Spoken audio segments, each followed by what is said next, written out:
ஓம் சர்க்குருவே சரணம். குருவே நமக.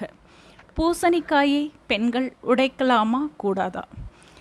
பூசணிக்காயை பெண்கள் உடைக்கலாமா கூடாதா என்ற கேள்வி பல நாட்களாக நம்மிடையே எழுந்து கொண்டுதான் இருக்கிறது. பூசணிக்காயை பெண்கள் உடைக்கவோ நறுக்கவோ கூடாது. இதற்கு 2 மிக முக்கிய காரணங்கள் குறிப்பிடப்படுகிறது. ஒன்று, பூசணிக்காயானது ஒரு உயிர்க்காய் ஆகும்.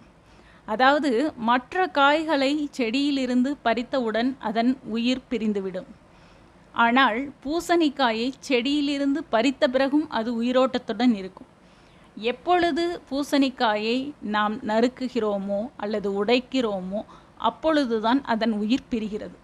அதனால் பெண்கள் பூசணிக்காயை உடைக்கவோ நறுக்கவோ செய்யும் பொழுது அந்த காயிலிருந்து அதன் உயிர் பிரிவதனால் பெண்கள் அந்த காரியத்தை செய்ய வேண்டாம் என்று நமது ஐதீகம் குறிப்பிடுகிறது. அதேபோல் பூசணிக்காயானது ஒரு மிகப்பெரிய காயாக இருப்பதால் அதை உடைக்கும் பொழுது நிறைவான அதிர்வுகளை ஏற்படுத்தக்கூடியது.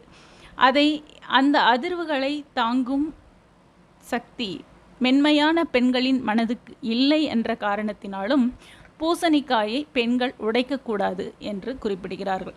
ஆனால் பூசணிக்காயை உடைத்த பிறகோ நறுக்கிய பிறகோ அதை அறிந்து குழம்புக்கு சேர்த்தல் போன்ற வேலைகளை பெண்கள் செய்வதில் எந்த தடையும் இல்லை. பூசணிக்காயினால் ஏற்படுத்தும் அதிர்வுகளை பெண்களின் மென்மையான மனதால் தாங்கிக் கொள்ள முடியாது என்ற காரணத்திற்காகவும் பூசணிக்காய் ஒரு உயிரோட்டமுள்ள காய் என்ற காரணத்தினாலும் தான் பெண்களை உடைக்கவோ நறுக்கவோ கூடாது என்று குறிப்பிடுகிறார்கள்.